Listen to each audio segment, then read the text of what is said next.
ہماری پولیس کس طرح ملزمان کو پورا کرتی ہے، جو انہوں نے رپورٹ دینی ہوتی ہے ایک منتھ کی ڈی پی او صاحبان، اور ڈی پی او صاحبان نے آر پی او کو دینی ہوتی ہے۔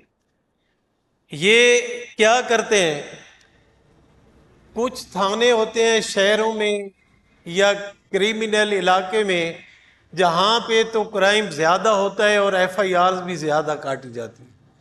کئی ایسے تھانے ہوتے ہیں جہاں پہ مہینے میں ٹوٹل کرائم ہی 4 ہوتے ہیں، 5 ہوتے ہیں یا زیادہ سے زیادہ 10 ہوتے ہیں۔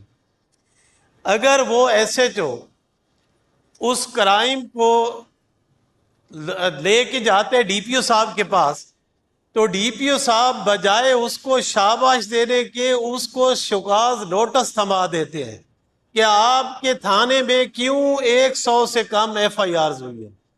میں یہ بتانا چاہتا ہوں کہ اگر کوئی ایس ایچ او ایک مہینے میں 50 ایف آئی آر دیتا ہے یا 40 دیتا ہے اور اس کے بعد وہ 30 دیتا ہے، تو اس کو شاباش دینی چاہیے، نہ کہ اس کو شوکاز نوٹس تھما کے اور ڈانٹ ڈپٹ کر کے کہ اگلے مہینے آپ کی 150 سے کم نہیں ہونی چاہیے۔ پھر یہ کیا کرتے ہیں، یہ ایک سورس رپورٹ آتی ہے۔ سورس رپورٹ یہ ہے کہ جی اس بندے نے چند دن پہلے اس سے خریداری کی گئی اور اس نے منشیات فروش ہے، یہ اسلحہ فروش ہے۔ ہوتا کچھ بھی نہیں ہے، اس کو پولیس پکڑ کے لاتی ہے۔ یقین جانے میں اس مقدس ایوان میں کہتا ہوں کہ اس میں سے 50 میں سے صرف 3 گناہگار ہوتے ہیں، اور باقی جو 47 لوگ ہیں ان کے اوپر بے گناہ 9C کی ایف آئی آر دی جاتی ہے۔ وہ اپنے پاس سے منشیات ڈال کے اس کے اوپر 9C کی ایف آئی آر ڈالتے ہیں، یہ ان کی بھی مجبوری ہوتی ہے۔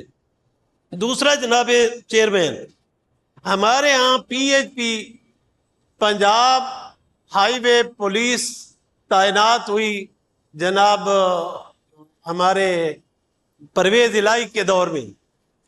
اس کی ڈیوٹی یہ تھی کہ کرائم کو کم کرتے ہیں، ڈکیٹی اور کسی قسم کا روڈ کے اوپر کرائم جو ہوا کرتے تھے وہ بہت کمی آ چکی تھی۔ اب اس کی ڈیوٹی لگا دی گئی ہے کہ آپ نے ہر موٹر سائیکل والے کا چلان کرنا ہے، آپ نے ہر ٹرک والے کا کرنا ہے، ہر کار والے کو۔ یقین جانے ان کی پوزیشن یہ ہے جو ویران علاقے میں چوکی ہیں۔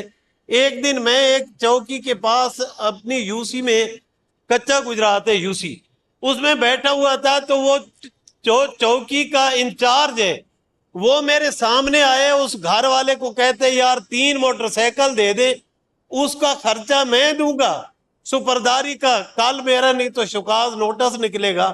خدارا یہ کیا، یہ کہاں لے کے جا رہے ہیں پولیس کو؟ یا اس کو کرائم کم کرنے کی بجائے یہ ہر روز 60 اور 70 اور 80 کے یہ مقدمے آپ نے دینے، اتنے چلان دینے، وہ پھر کرپشن، اسی کی وجہ سے کرپشن ہوتی ہے۔ میں آپ سے میری اور اعلیٰ حکام سے یہ استدعا ہے کہ اس چیز کے اوپر غور کیا جائے۔ اگر اس پہ اوپر غور نہیں ہوتا تو ایسے چو صاحبان اسی طرح یہ کرپشن کرتے رہیں گے اور اسی طرح یہ اوپر تک چلی جائے گی۔ جی بہت شکریہ ملک صاحب۔